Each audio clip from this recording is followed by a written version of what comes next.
大家好，我是戴眼镜拿着话筒打塞偏偏。近几年的金庸改编剧是一部比一部烂，去年那部《新笑傲江湖》更是稳坐最差笑傲江湖宝座。细说不是胡说，改编不是乱编，你们这样是要向金老爷子在天之灵谢罪的好吗？现在笑傲江湖都有了最差版，其他 IP 也坐不住了，马不停蹄的又出了最烂版《倚天屠龙记》，看着分数还是挺有下降空间的。剧情大家差不多都看过，我就不多做赘述了。我喜欢倚天，单纯的因为这部剧里的美女很多，女主个数仅次于《鹿鼎记》，所以这次出了新版，我第一时间去了解了一下几位女主，已知下图里有赵敏、周芷若、小昭、杨不悔、朱九真和朱二。请问哪几个组合在一起可以玩消消乐？答案是都可以。我算是明白了，张无忌之所以挨个和他们发生感情纠葛，是因为他和东哥一样都是脸盲啊。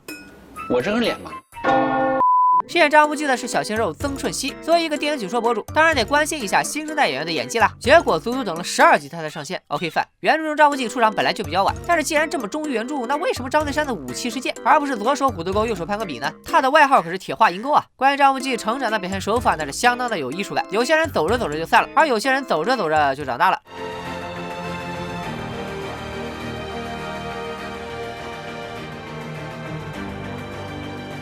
照这个竞走速度，他的运动步数应该每天都能排第一吧。众所周知，张无忌的九阳神功是在白猿肚子里拿出来的，你们感受一下这版的白猿化妆师有多敬业，哎，这个猴子妆就有多吓人。就算不用真猴，用特效也没这么诡异的吧？你们特效不是做的挺好的吗？火炉炸了来个特效，屠龙刀飞到门上再来个特效，砖瓦满天飞也用的特效，这不是用的挺溜的吗？关键时刻不用，是不是有点过于谦虚了？前面说过，倚天的剧情大家都了解，所以要玩出花来，最简单的方法就是优化打戏部分。第一集一开场就是一群人在抢屠龙刀，我就不明白这年头屠龙刀还用抢吗？不都是点击就送的吗？点这里就可以。咱们继续说打戏啊，还是第一集，白衣人一出场就抡个铁链抢宝刀，为了体现他的飒爽英姿，导演用慢动作挨个角度展示了一遍。抡个铁链也就只抡了2分钟吧。类似这样的片段还有很多，例如添个柴火、砍个树啥的，都要慢动作一下，很具身体力行的诠释了什么叫做跟着我左手右手一个慢动作。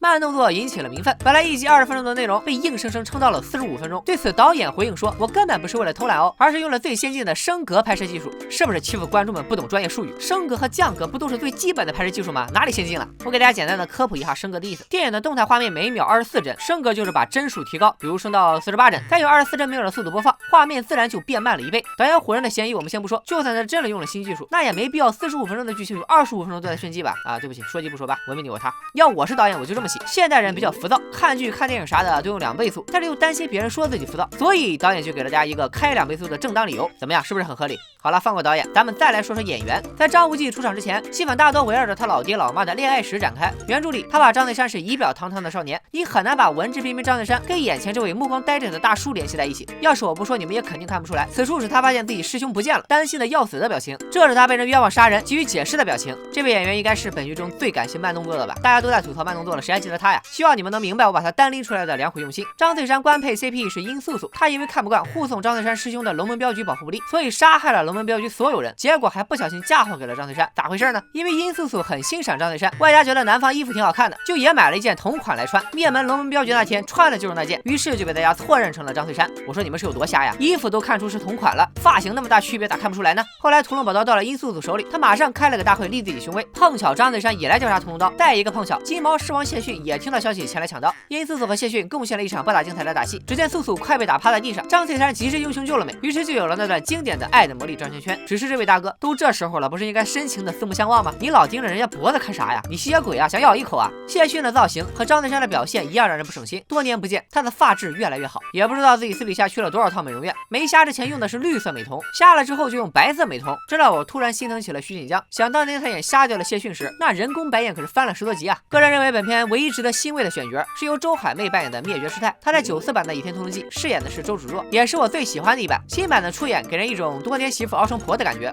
是不是暴露年龄了？其实高圆圆的版我也很喜欢。有人说才看了1、2集就给差评有失公正，那我现在看完12集了，能不能名正言顺的给差评呢？总的来说，新版的优点也就只剩下了画面的分辨率比老版高。改编经典本来就是站在巨人的肩膀上带创作，这都能摔个大跟头，你说是谁的问题？不要老觉得现在的观众心里只有老版，看见新版就闭眼黑。老版在我们心中固然是无法磨灭的记忆，但观众又不是傻子，你要真用心拍了，再加上画质和特效都比以前好，演员演技在线，观众能不买账吗？就比如17年的新版《射雕英雄传》，豆瓣接近8分，虽然比不上最经典的83版《射雕》，但已经超过了央视李亚鹏版和胡歌偶像剧版，成为近几年为数不多的能看的金庸剧。现在影视圈每年都在炒冷饭给观众吃，经典 IP 的号召力的确是拍起来容易，赚钱也容易，但是不要忘了，给你们买单的永远是观众，一而再再而三的敷衍了事，迟早要自食恶果。最后还是希望影视圈的大佬们能够更多的开创新的剧情吧，老吃回锅的对身体不好。如果你也同意片片的说法，不妨在右下角点个赞，拜了个拜。